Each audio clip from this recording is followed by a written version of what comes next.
Passons maintenant à l'avertissement urgent sur les dangers potentiels de l'intelligence artificielle. D'éminents experts et cadres dans le domaine disent qu'il représente un risque d'extinction, en le comparant aux pandémies et à la guerre nucléaire. Avez-vous déjà regardé le ciel nocturne et vous êtes-vous interrogé sur les mystères de l'univers? Et si je vous disais que les réponses à ces mystères pourraient être trouvées à l'intersection entre l'intelligence artificielle et les ordinateurs quantiques? C'est une pensée captivante, n'est-ce pas? La combinaison de ces deux technologies révolutionnaires a le potentiel de transformer notre monde de manière inimaginable. Mais une grande puissance s'accompagne d'une grande responsabilité. Imaginons un scénario intrigant, le gouvernement des États-Unis force l'arrêt du développement des ordinateurs quantiques en raison d'un événement alarmant. Google atteint la suprématie quantique en battant un supercalculateur standard sur une question spécifique. Michio Kaku met en garde contre les dangers de la fusion des ordinateurs quantiques et de l'intelligence artificielle, soulignant le manque de conscience morale des chatbots quantiques. L'intervention des politiciens déclenche un désastre. Que s'est-il passé pour justifier cette réponse dramatique? Dans notre quête pour comprendre les ordinateurs quantiques, nous avons découvert qu'ils fonctionnent sur les principes de la mécanique quantique.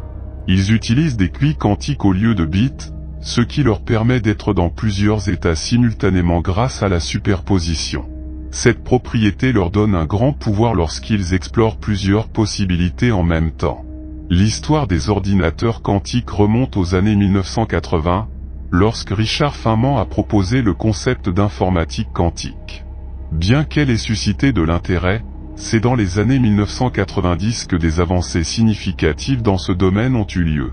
En 1994, Peter Shor a présenté un algorithme révolutionnaire pour les ordinateurs quantiques qui pourrait factoriser de grands nombres, défiant les méthodes de cryptage modernes. Cela a généré un engouement dans le domaine des ordinateurs quantiques dans les décennies qui ont suivi. Les chercheurs ont exploré différentes approches et démontré la faisabilité de l'informatique quantique utilisant la résonance magnétique nucléaire. Les progrès dans le développement des systèmes QI ont permis de construire des ordinateurs quantiques plus complexes, libérant leur potentiel pour des calculs et des simulations sophistiquées.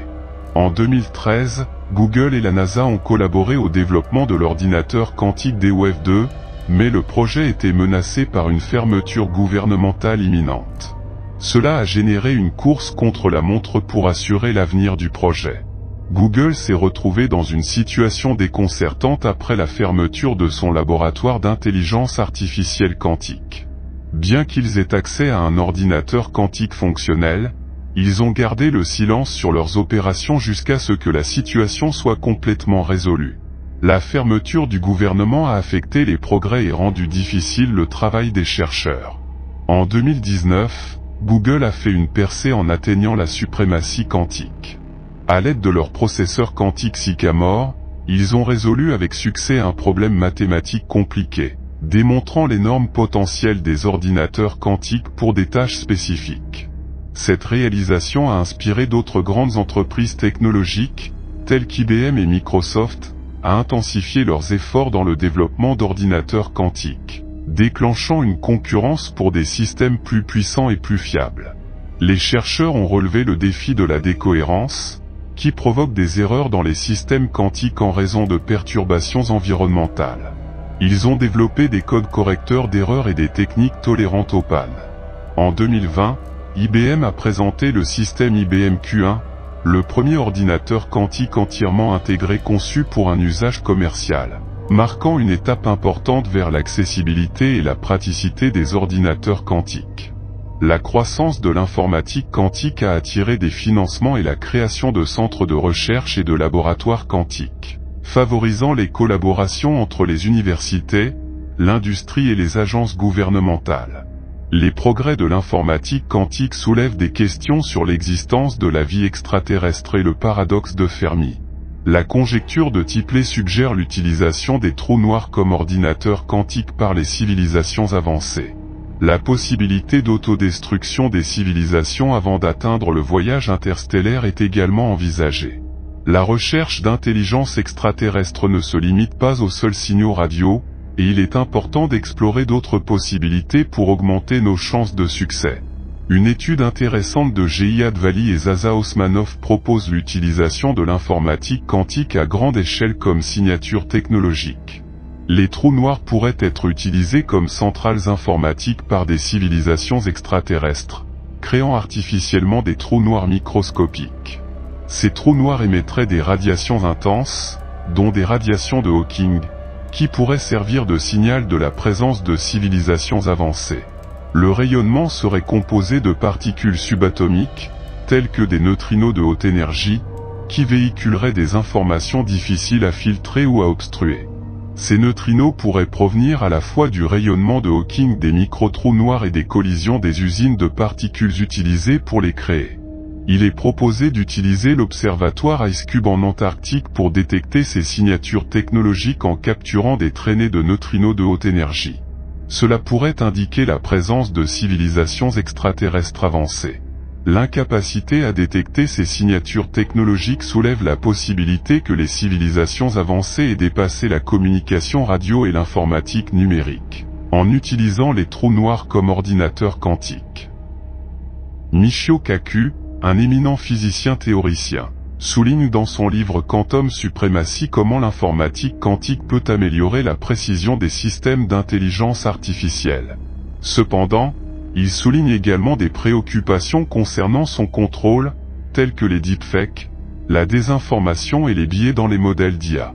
Les scientifiques sont confrontés à des défis dans la création d'ordinateurs quantiques fonctionnels, avec deux approches principales. L'informatique quantique basée sur des portes et l'informatique quantique adiabatique.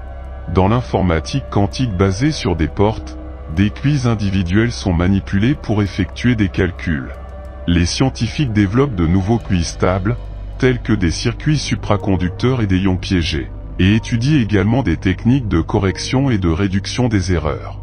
L'informatique quantique adiabatique fait progressivement évoluer un système quantique vers un état final qui représente la solution à un problème. Des phénomènes tels que le recuit quantique sont utilisés pour optimiser des problèmes complexes. Divers matériaux et dispositifs spécialisés sont explorés pour améliorer les performances et l'évolutivité des ordinateurs quantiques adiabatiques.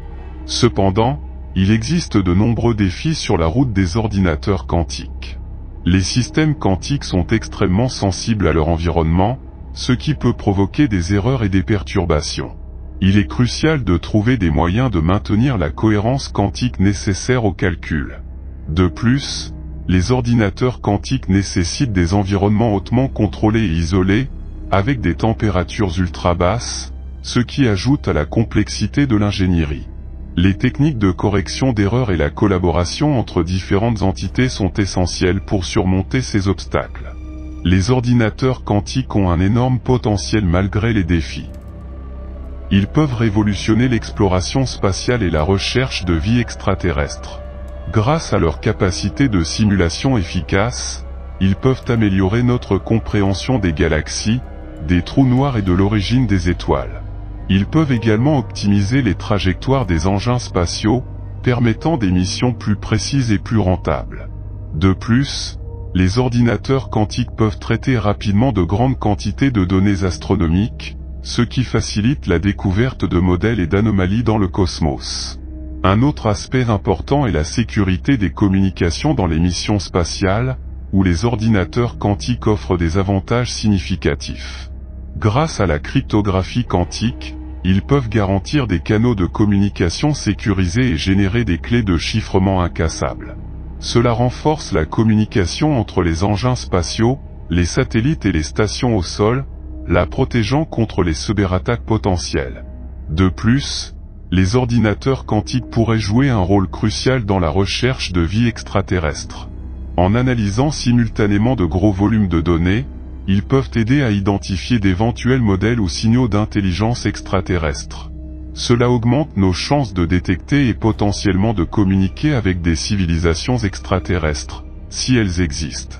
L'ère des ordinateurs quantiques ouvre de nouvelles possibilités passionnantes dans notre quête de connaissances et d'exploration spatiale. Les ordinateurs quantiques ont également un large impact qui va au-delà de l'exploration spatiale. Dans des domaines tels que la découverte de médicaments, la science des matériaux, la finance et la modélisation climatique. Ces puissantes machines peuvent révolutionner notre approche des problèmes complexes. En simulant des systèmes météorologiques complexes, ils fournissent une compréhension approfondie de la dynamique climatique, ce qui se traduit par des prévisions météorologiques, des projections climatiques et des évaluations des risques environnementaux plus précises. Cela facilite le développement de stratégies efficaces pour lutter contre le changement climatique et protéger notre planète pour les générations futures. Cependant, il est important de répondre aux préoccupations de sécurité et d'éthique.